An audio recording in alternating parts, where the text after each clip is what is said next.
Param pam turut tut turut param pam turut tut turut param pam turut tut turut param pam turut tut. Fala, turma! Estamos começando mais um programa Jeito Goiano e o programa de hoje está incrível. Vamos falar sobre dicas para não cair em golpes da internet. Vamos conhecer os representantes do país no Mundial de Tênis sobre Cadeira de Rodas e temos um bate-papo incrível com o Jimmy que vai contar a sua história. E se você ainda não segue nossas redes sociais, clique aqui, @programa Jeito Goiano e vamos lá! Já caiu em algum golpe digital? A doutora Nicole vai ensinar para vocês dicas para evitar esse tipo de golpe. Acompanhe aí! Oi gente, tudo bem? Hoje nós estamos aqui com a advogada Nicole Soares, que vai dar algumas dicas de como não cair em golpes pela internet. Nicole, quais são os principais crimes que são cometidos pela internet, as principais fraudes e golpes?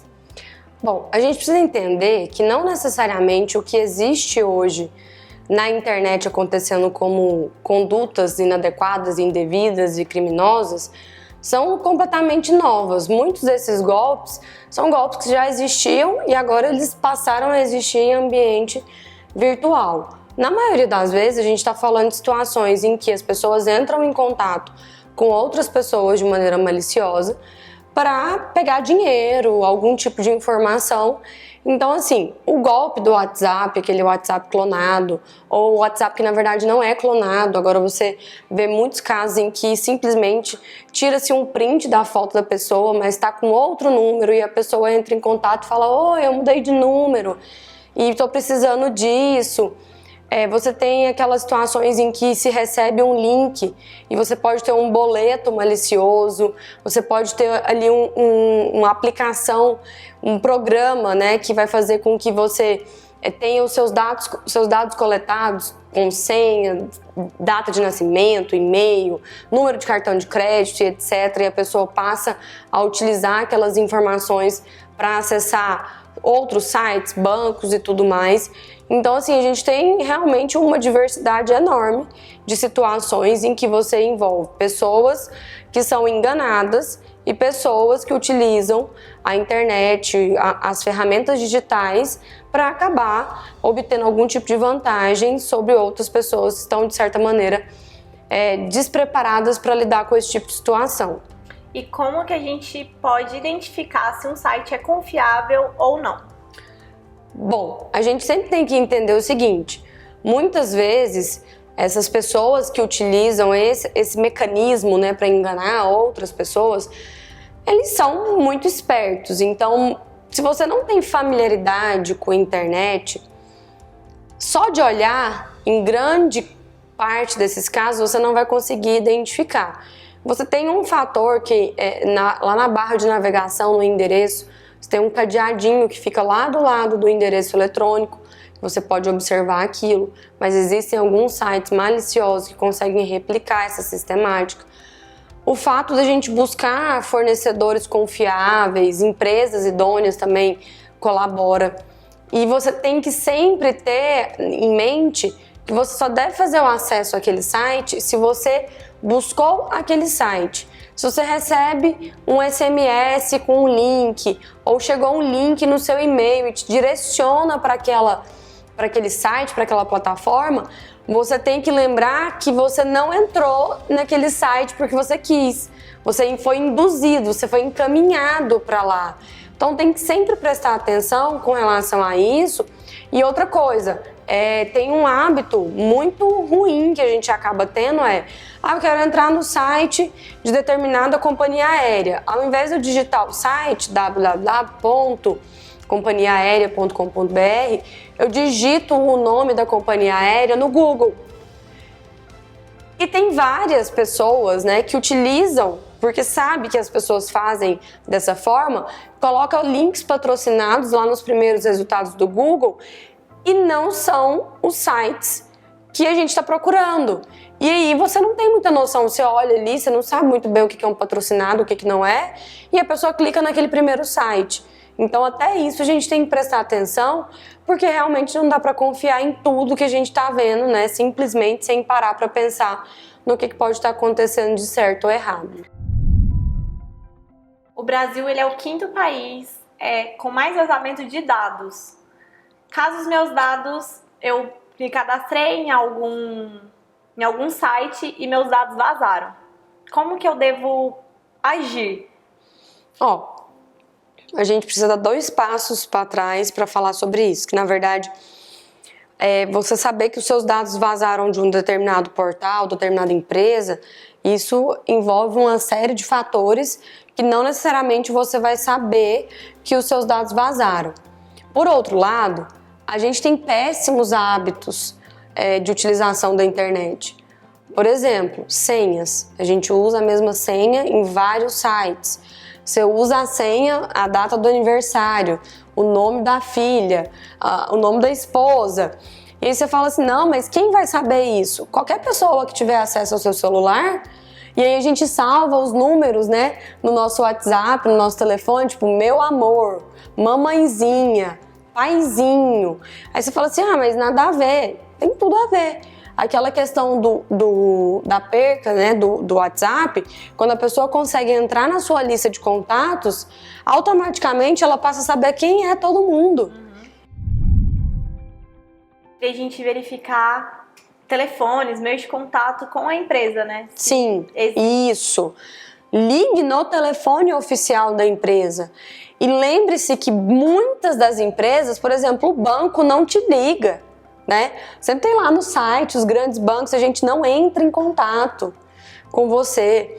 A operadora, ela entra em contato oferecendo algum tipo de oferta, mas assim, desliga o telefone, liga no 0800 e pergunta. Porque assim, quando a esmola é muito, o santo tem que desconfiar. Porque infelizmente a gente vive nesse mundo em que essas situações acontecem. Então verifique, ligue no 0800, se for um banco, o Banco Central, ele tem a lista de todos os bancos que operam. Se for uma seguradora, você tem a SUSEP que faz essa fiscalização. Para todo tipo de empresa, você tem algum tipo de regulação em que você pode verificar se essa empresa ou se esse órgão realmente existe e se ele está entrando em contrato. Porque em muitos casos utilizam informações e dados, até por exemplo como do Ministério do Trabalho, né, para tentar dar algum tipo de golpe. Muito obrigada, contribuiu muito com a gente essas dicas e acredito que vai contribuir muito para o nosso telespectador, para quem nos assiste. Eu agradeço. Acho que falar sobre isso nunca é demais, porque da mesma maneira que tem uma série de pessoas que têm acesso a essas informações, tem uma série de outras pessoas que acabam não tendo. Então a gente tem que falar, pensar a respeito, conversar mesmo e sempre orientar pessoas mais velhas que não necessariamente têm familiaridade com tecnologia, as crianças e os adolescentes que muitas vezes compartilham informações, fotos, compartilham os dados das suas famílias e acabam ficando em situações em que elas se tornam extremamente vulneráveis e podem ser utilizadas para golpes, para extorsão. São situações bastante complexas, então a gente tem que conversar muito sobre isso e sempre esclarecer o máximo possível. É isso. Viu só? Todo cuidado é pouco. E agora vamos falar sobre esporte. O Douglas entrevistou os atletas que vão representar o estado e o país no Mundial de Tênis em Cadeira de Rodas. Acompanhe aí. Meu nome é Bruno Macken, jogo tênis desde os 10 anos de idade, mas na cadeira de roda já tem uns 8. Conheci o tênis cadeira de roda nas internações, né, tipo no SAR, em Brasília. E mudei para Goiânia para treinar. Meu nome é Felipe Ferreira, tô no tênis tem 7 anos, para 8 também. Conheci através de, pura coincidência, indo pro CRE, fazer tratamento e eu conheci o tênis.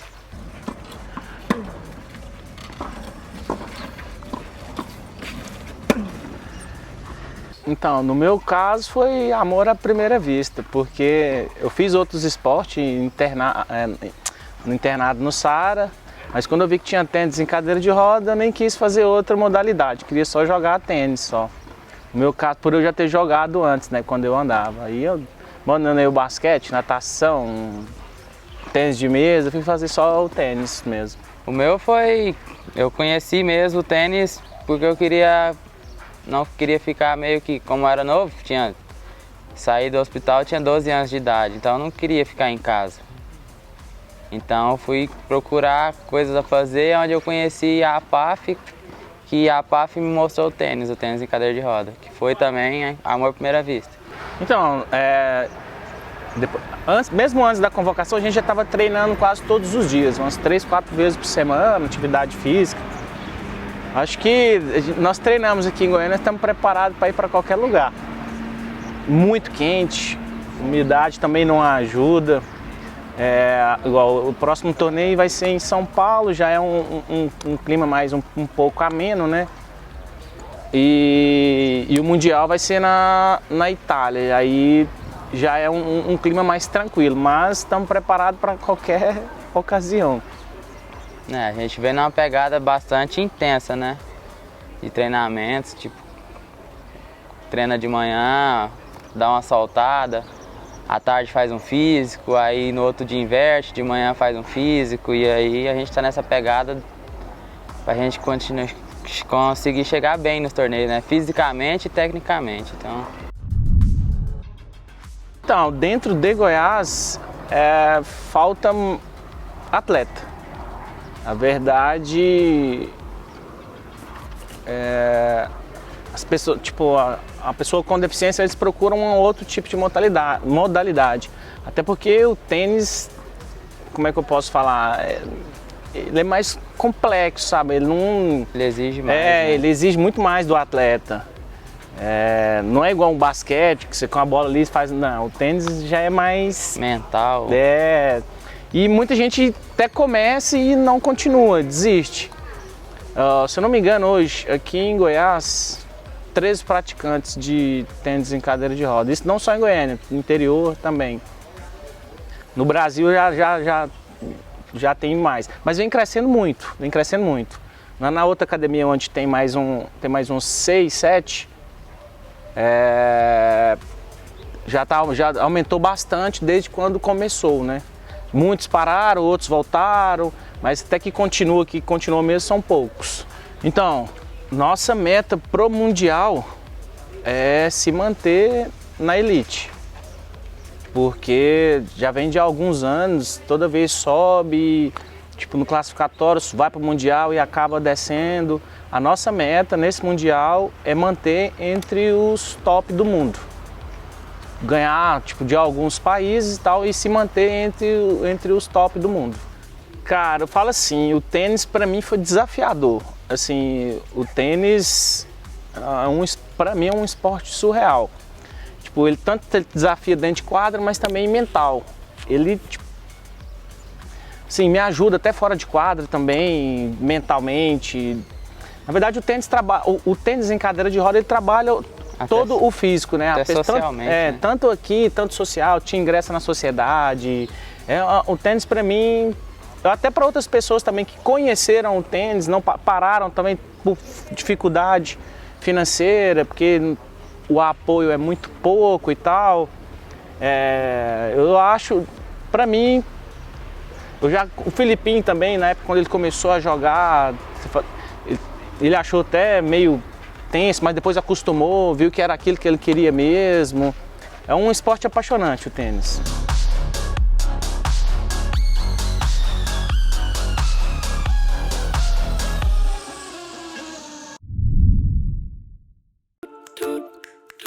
Um segredo fundamental para o sucesso de grandes empresas é saber mostrar bem o seu produto ou serviço. A forma mais eficaz de apresentar a sua empresa é através de vídeos de qualidade. A GP Núcleo Mídias vai além da produção audiovisual. Ajudamos a contar grandes histórias.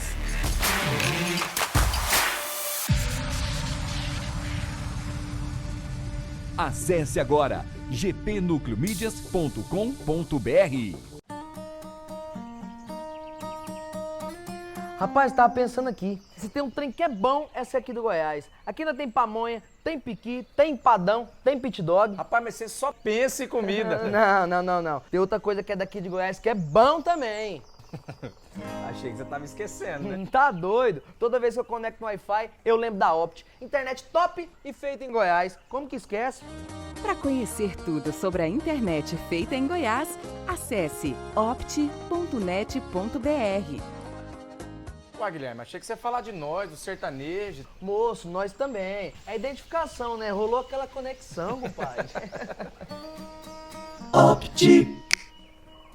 Viu só? Se você está procurando a melhor internet com velocidade e estabilidade de conexão, é na OptNet. Siga as redes sociais, @OptNet. Já estamos de volta. Agora é momento de emoção.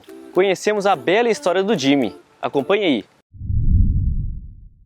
Fala, turma! Hoje nosso entrevistado é o Jimmy França, digital influencer, empresário, músico e 1001 utilidades. Assim ele se define. Seja bem-vindo ao Jeito Goiano. Obrigado.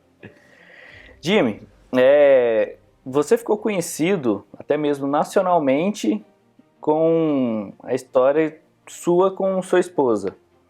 Conta pra gente, pra relembrar um pouco, como que foi essa história, como que tudo começou.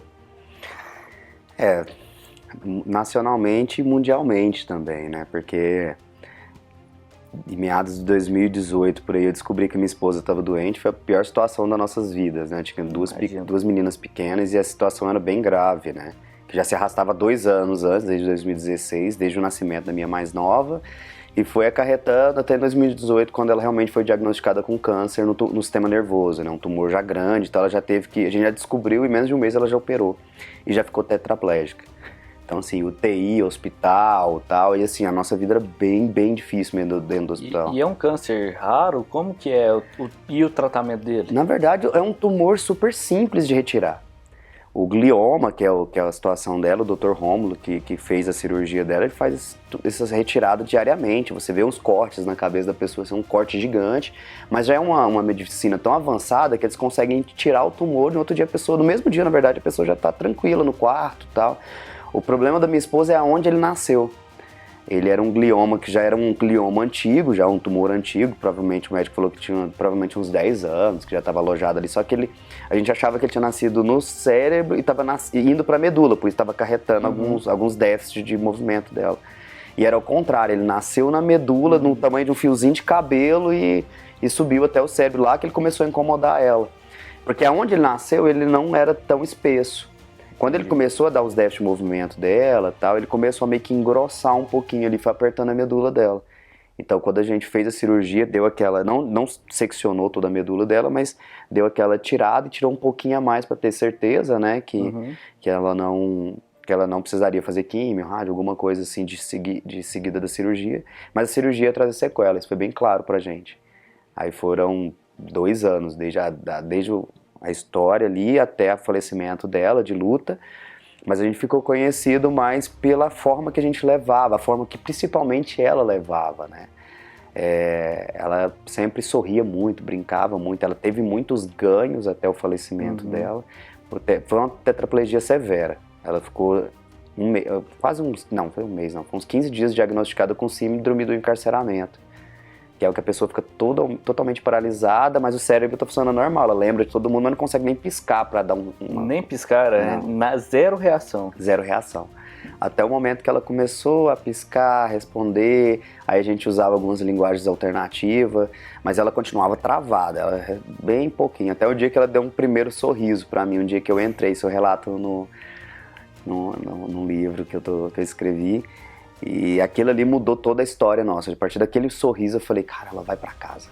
Porque falaram pra mim que ela não ia reagir em nada. Se ela reagiu, não foi um sorriso, foi tipo muito pouco, uma vibração ali na boca. E ali eu saí pulando dentro da UTI, felizão da vida. Falei, ó, Deus tá nesse negócio e vamos ver de qual que é, né? E ali... Foi nesse momento que você começou a fazer as coisas que ela gostava, como maquiar? Foi. É porque assim, dentro da UTI eu não podia, porque nessa hora era 1 hora de visita só. Eu tinha que ir lá visitar e sair, visitava e saía. Aí só que o pessoal via que eu ficava tão doido, eu era tão apaixonado nas coisas dela, assim, que eu ficava tentando conversar com ela, e eu contava o meu dia inteiro pra ela, contava sobre as meninas, como se ela, mesmo quando ela não respondia. Aí é óbvio que depois desse sorrisinho eu falei pra ela, você não gosta de malhar, não é só praia, essa daí, mas você vai fazer como se você estivesse malhando. Eu quero que você lembre de quando eu entrei e aquele sorrisinho você vai ficar fazendo aí, porque os médicos falaram que era espasmo. E eu falei, não, ela sorriu pra mim, ela me viu, sorriu, não, ela deu um espasmo, cara, isso é natural. Ela achou que você tava louco. Tava... E geralmente, e engraçado isso, eu vi ela movimentar ela parada. E realmente a cabeça da gente faz isso com a gente, dá essa traída. Mas realmente ela sorriu pra mim. Aí no outro dia eu cheguei, ela deu um sorriso maior ainda. Aí eu falei, não, cara, a partir daí eu ficava doido, ficava conversando com ela. Aí ela respondia piscando, era sim uma vez, não 2 vezes. Aí então o cérebro continuava funcionando normal. É meio que uma loucura isso, né? Porque ela ficou... Porque isso o médico já tinha me falado, que ela não ia mexer em nada. Nada mesmo, assim, ela não ia movimentar os braços, as pernas, nem o sistema fisiológico dela. Mas ela era guerreiraça, assim. Aí daí eu fui começando a mostrar os dia a dia nossos, né? Aí na UTI, deixaram eu ficar 1 mês lá dentro, aí eu fui aprendendo as coisas de fisioterapia. Aí eu falava que era fisioteramor e fonoteramor. Porque as fisioterapeutas faziam 1 hora de físio, aí eu ficava mais 20 fazendo. Porque eles me deixaram ficar lá dentro, isso foi muito legal da parte deles, assim, eu entrei com uma ação, mas nem precisou. Falou, olha, tem um isolamento ali, e se você quiser ficar lá, eu deixo você ficar lá dentro e você fica, só não pode ficar saindo. E eles perceberam também que você mais ajudava do que tem alguns acompanhantes que atrapalham, né? Mas viu que você ajudava e complementava, né? Já que a físio, por exemplo, era 1 hora, você conseguia fazer mais tempo. Isso. E na verdade, assim, eu nem tiro a razão de quem deles proibirem, não, porque é um ambiente bem pesado, assim, eu vi muita coisa, tem que ter muito sangue frio ali dentro. Mas na minha cabeça eu pensava, se eu tô vendo, ela tá vendo também, né? Então, assim, eu conseguia controlar os ânimos ali, porque minha mãe também é enfermeira, eu já vinha dessa pegada já de enfermagem, já conhecia, já tinha um conhecimento legal sobre isso.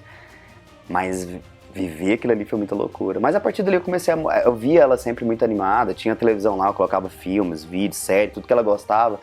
E ali eu começava a postar. E isso foi viralizando na internet e tal. Até quando a gente mudou do Araújo Jorge pro CRE, no CRE de reabilitação mesmo, ela começou a ter melhoras muito significativas. E eu sou péssimo no negócio de tatuagem. De tatuagem não, tatuagem eu sou bom. Eu sou péssimo na questão de maquiagem, eu sou muito ogrão nessas coisas. Eu não tenho muito aquela pegada de entender como é que funciona. Mas eu comecei a ver vídeos na internet, os vídeos das pessoas, que como eu ficava com o celular dela, tinha aqueles vídeos de histórico, né? Eu fiquei vendo os vídeos que ela via e tal, falei, não é tão difícil de fazer isso não, eu sei tatuar, vou fazer isso. Aí um dia eu sempre filmava para mostrar os procedimentos, porque, poxa, vai que eu tô fazendo algum procedimento e a traqueostomia dela estoura ali, e a culpa fica toda em cima de mim. Ou então uma das meninas faz alguma coisa errada e vai falar que fui eu porque eu tô lá dentro. E não era por nada, era só para comprovar mesmo, ó, fiz esse procedimento, por segurança. E um dia eu fiz um vídeo maquiando ela. E eu sempre beijava muito, abraçava ela e tal. E ela sempre muito responsiva. Ela começou a rir e a gente mandar beijo pros seguidores. Aí viralizou. Foi embora o vídeo. Quando eu vi já tinha mensagem em russo, em japonês. E você deu entrevista pra todo mundo contando um pouco da história. Muito doido, cara. Eu tava dormindo um dia, acordei. Nesse dia devia ser umas 8 horas da noite. Publiquei e passou um pouquinho, ó, Dani, vai dormir? Vou. Então fui dormir junto, porque ela era igual criança. Você coloca a criança pra dormir, mãe, você tem que dormir junto, né? Ela falava, só gesticulava com a boca, né? E eu já fazia leitura labial dela, falava, vai dormir, vou dormir. Aí no outro dia acordo com o celular com 1 milhão de mensagens, de 45 mil seguidores como tatuador, pulou pra tipo 120, assim, numa pegada só. E as impressões, que talvez isso pode até ter acontecido com vocês, as minhas impressões pulou de 20, 30, 50 mil impressões para quase 8, 30 milhões, 40 milhões de impressão por semana. Pra gente encerrar, você falou lá no comecinho sobre um livro que você escreveu. Como que é esse livro? E ele acabou de ser lançado, né? Conta pra gente um pouquinho de como que é ele e aonde que ele vai ser comercializado. Na verdade, é primeira mão, hein, cara? Tô lançando ele hoje. O livro chama O Plano Perfeito, né? Deus, a culpa é sua. Ele, na verdade, ele conta... O livro mesmo, ele começou a ser escrito pela Daniele. Como ela usava os olhos para escrever, eu e o meu sócio, nós fizemos um grupo e ela ia escrevendo as memórias dela, da época lá do hospital, tudo que ela lembrar, porque ela não teve perca nenhuma de memória nem nada, mas ela escrevendo o dia a dia dela, ó, lembro que coisas que eu não saberia pela visão dela.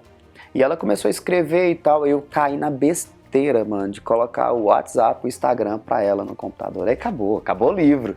Ela escreveu ali até meados de junho, aí dá-lhe o WhatsApp, dá-lhe o Instagram. Meu cartão lá dentro, Jesus amado, como gastou tanto no meu cartão. E os vídeos mais engraçados dela, ela fazendo compra, cara, compra toda hora. Então, assim, eram as memórias dela, a ideia era essa. Aí ela faleceu em setembro, né? Infelizmente, agora dia 11 vai fazer 1 ano que ela faleceu. E hoje eu consigo falar sorrindo, brincando, mas eu já levei muitos dias terríveis, de luto mesmo, extremo. Mas hoje eu consigo falar feliz dela, porque ela realmente foi um divisor de águas na minha vida. Então, esse legado eu não podia deixar passar, né? Para mim, era um fechamento de um ciclo, né? Fazer esse livro, porque era para contar a história dela junto com a minha. Inclusive, é exclusivo isso também. As partes que ela escreveu, eu não editei, eu peguei o print mesmo do WhatsApp, inclusive com horário e tal, pedi para não tirar nada, com os errinhos de português dela, porque ela escrevia com os olhos, do jeito que ela escreveu, e eu coloquei dentro do livro. Bacana. Você falou sobre a questão de formato, ele é um e-book por enquanto, ele foi lançado como e-book, ele está na minha bio já, para comercializar, e está na minha página da edendigital.com.br. E é um livro de fácil leitura, são 132 páginas, é um livro que eu conto a minha evolução como homem primeiro, onde é que eu comecei a evoluir como homem, onde é que eu comecei a ver relacionamento, onde eu tive as minhas primeiras decepções, onde é que eu comecei a mudar a minha mentalidade para ser uma pessoa melhor.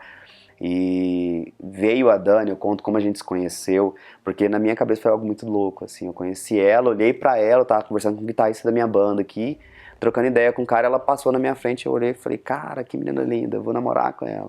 E eu tava no meio de uma galera que me conhecia. E, tipo assim, era o vocalista da banda, então, assim, já tinha aquela facilidade. Só que eu não tava afim de namorar com ninguém, eu tava vendo um relacionamento extremamente perturbado. Só que olhando hoje, eu vejo muito a mão de Deus nisso. Com certeza. Que era como se Deus virasse pra mim, ó, tá vendo aquela menina? Você vai apaixonar por ela e você vai cuidar dela. É por isso que eu falo, Deus, a culpa é sua. No meu plano perfeito, quem contaria toda a história seria ela, de uma forma muito simples. Ela ia falar tudo que ela passou e tal. Aí ela ia passar pelo momento de cadeira de roda, de sair da cadeira tetraplégica, ir pra cadeira comum, ir pra cadeira mecânica. No meu plano perfeito seria isso. Fazer os primeiros passos com o andador e depois andar mais firme. Esse era o meu plano perfeito, né? Mas Deus tinha um plano maior, né? Então, assim, a culpa é dele. Quando eu coloco a culpa é dele, tem uma reviravolta no livro, que lá no final eu não conto o dia 11 de setembro, eu não consigo contar, que eu falo que eu comparo, né, só com as Torres Gêmeas, né, que marcou minha história quando eu era criança, e o dia 11 de setembro marcou minha história também com o falecimento dela, que eu senti a mesma dor, né, de como se um prédio tivesse caído, eu tivesse perdido tudo, né, porque muitas pessoas tiveram isso. Então, mas o livro é um livro que conta sobre amor, sobre crescimento pessoal, evoluções, e eu acho que vai ajudar muita gente. Muito bacana, fiquei muito curioso para ler. Fiquem curiosos. Quero ler ele, inclusive. E foi um prazer falar contigo. Foi um bate-papo com uma história muito bonita de amor, de superação, de mudança de comportamento e também de influenciar as pessoas. Muito obrigado, Jimmy. Tentar sempre evoluir, né, mano? E acho que pra todo mundo isso. E eu vou te mandar um livro pra você já ir lendo, pra você não ficar tão curioso assim. E vocês conheçam lá na minha página, mesmo no Instagram, Jimmy_Tatu, é JIMME_Tatu. E lá na minha bio tem onde conseguir o livro e tal, é só fazer o download. E é isso aí, cara, fiquei muito feliz de vir bater papo com vocês aí. É isso aí, turma. Até a próxima. Esse foi mais um programa Jeito Goiano. Muito obrigado pela sua companhia. Se você ainda não segue nossas redes sociais, é só ir lá, @programa Jeito Goiano. Aproveite para inscrever no canal do YouTube também. E se você quer ser um dos nossos parceiros, é só chamar no WhatsApp aqui. Até a próxima. Fui! Ba-dum-bum.